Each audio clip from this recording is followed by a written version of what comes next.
Inbound marketing is a strategy that relies on being in the discovery phase of the purchasing cycle. And this is something that has been enabled by the internet to us reasonably recently. It's a term that has only come into the forefront over the last couple of years. You could argue that Brian Halligan and Dharmesh Shah and people like that and Rand Fishkin are kind of the main proponents of popularizing this term. But let's look at what we had before the internet and before inbound marketing to kind of give ourselves a point of reference. So if you are trying to target one demographic or another, you can choose where you are putting your media spend. All of these things, all of these forms of marketing have got one thing in common. They are interrupting you in your daily life. They are interrupting you from consuming the media that you want to consume. You have tuned into Classic FM to listen to Brahms. You are not listening to the latest advert for whatever it is. You are watching, I don't know, The X Factor. You don't want to sit there and watch an advert. It's interrupting you in your daily lives. It is interruption marketing of its absolute purest form. Interruption marketing, and to me, it is the least efficient form of marketing possible. All of these forms of marketing have got this little process in common, okay? They're trying to reach the maximum number of eyeballs. They're interrupting you in your daily life with information about them and the product that they're offering, and they're hoping that at some point in the future, when you get to the stage that you might be interested in buying the product that they sell, that you will remember seeing that poster outside an airport in Malaga when you're drunk and hungover and asleep. The inescapable fact is that we need content. You could argue that maybe 4 years ago you didn't really need content. You could have got away with a lot of links.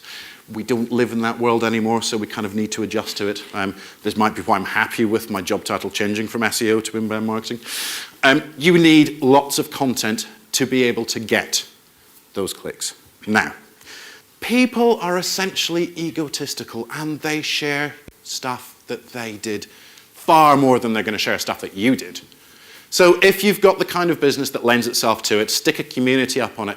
It takes some management. I'm not saying that this is the silver bullet, but that's just another way of doing it. Money-saving expert, why do you think that was worth 18 million? It's not because they had reasonably good rankings or anything like that. They're future-proofed on the basis that they've got nearly 1 million members of their community. Who knows wish.co.uk? Show of hands. A reasonable amount, that's great. It's run by 2 SEOs who are very involved in the industry here and speak at conferences and all the rest of it. They don't really like people knowing that they own it, though. They do an amazing job. So these 2 products alone. After the London riots, the riot training experience. You could argue that it's slightly tasteless, but it worked. It absolutely worked. It's brilliant. I love what these guys are doing. Seriously, go to their site and read the descriptions. They are so beautifully executed and written, and it hasn't really cost them anything to do this. They paid a reasonable amount for the domain, and they're just creative, cool guys who write extremely well and know what will go viral. They're not spending money on doing this. That's inbound marketing. The next one, March the 3rd.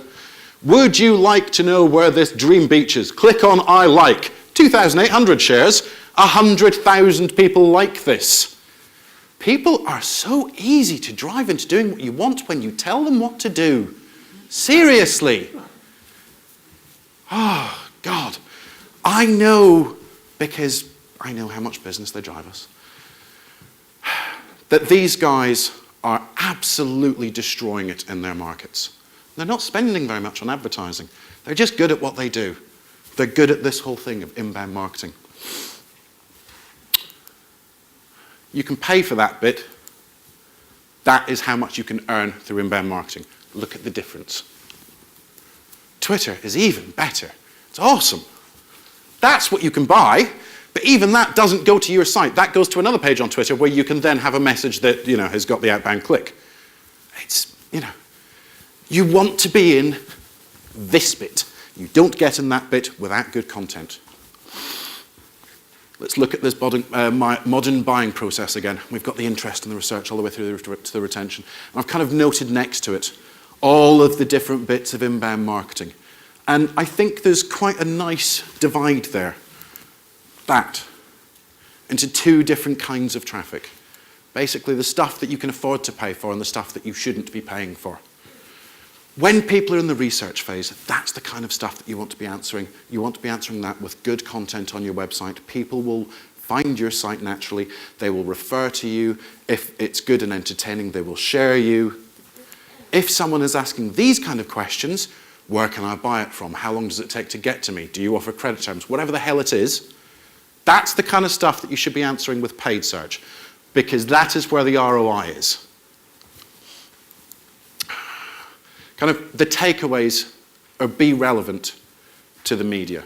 Be relevant to the place that your consumers are at that point in time. Don't limit yourself.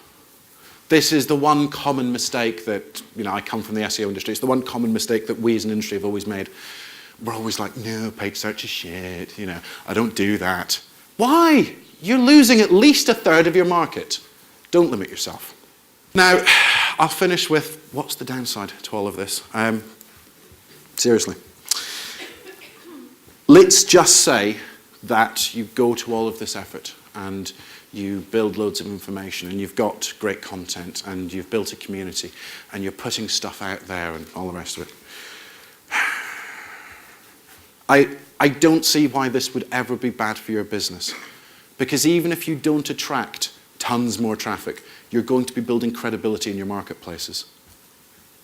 I genuinely don't see a downside to this form of marketing whatsoever, and I think more people should be engaging in it. To me, that's what inbound marketing is, and I'm looking forward to the rest of the speakers today. Thank you very much.